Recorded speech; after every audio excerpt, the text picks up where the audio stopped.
As we listen to the presidential Democratic candidates talk about all the issues, China trade's going to come up. And besides, we hear it on the news all the time. Trade war, tariffs. So what's the story?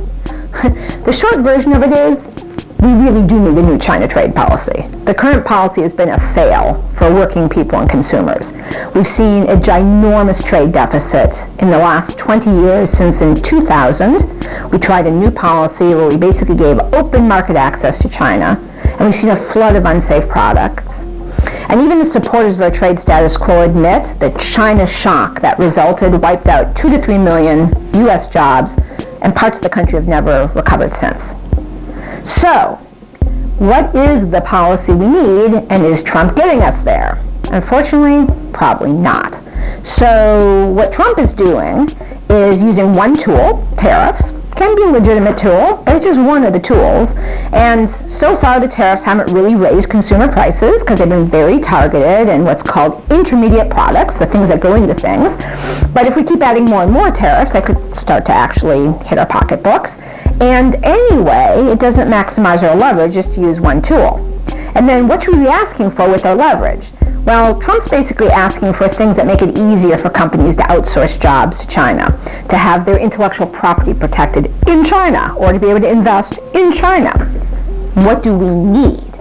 So number one, we need to have the right demands. Some of those, number one, immediate ban on products made by the million Uyghur, Muslim, political prisoners, now in concentration-like camps, who make sporting goods and sporting wear that's being sold here. Any of those political prisoner work camp products, just ixnay, need to be stopped, flat.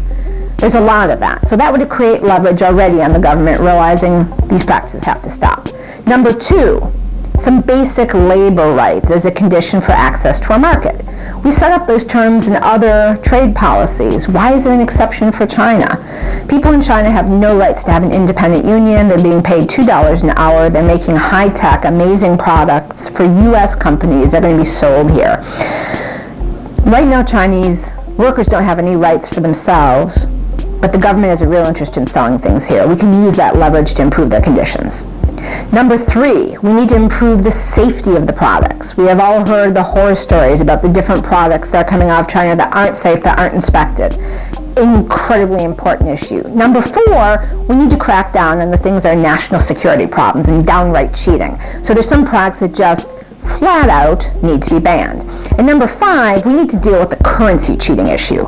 China's sitting on a ton of US dollars, and so what it ends up doing, it bids up the price of the dollar, which means all of our exports are more expensive in the world market, and then China devalues its own currency to give itself a subsidy on dumping exports here. If those were the changes we wanted, how do we get them?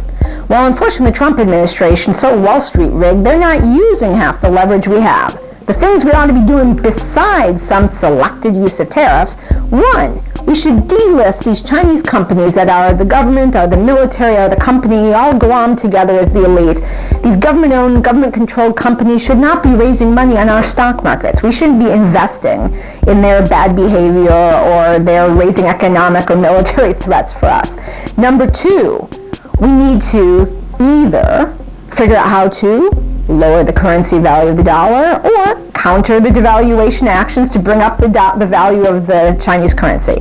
Number three, we simply must immediately start to have policies where we simply don't trade in certain products that are sensitive militarily. These are the kind of things that actually could make a difference for working people, for the future of our country's economic and national security strength, and using the full leverage, not just helping Wall Street make money out of China, is key. The final thing to watch for is if Trump caves in and just makes a really quick deal where China agrees in the short term to buy a little bit more soy, a little bit more gas, and Trump pretends like all these really big problems that are out there that he's got to get fixed, but he's not asking to get fixed, can just be ignored. You got to watch for that because he could do that too.